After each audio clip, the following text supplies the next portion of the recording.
मर्द जब कमाने के लिए निकलता है तो कभी कभी वो ज़िल्लत को ये सोच करके भी बर्दाश्त करता है कि मैं जिन लोगों को घर में छोड़ करके आया वो इज़्ज़त से ज़िंदगी गुजार सके।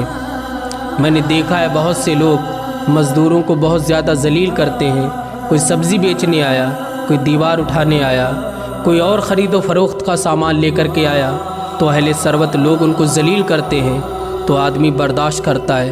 वो इसलिए उसकी निगाहों में उसके छोटे बच्चों का चेहरा, उसकी बीबी का चेहरा होता है कि ताकि वो ज़िंदगी गुजारे अच्छी तरीक़े से। मर्द दुनिया में वो हस्ती है जो छोटी उम्र से लेकर के तख्ता-ए गुस्ल तक कमाता ही रहता है और अपने घर की अच्छी परवरिश का सोचता रहता है।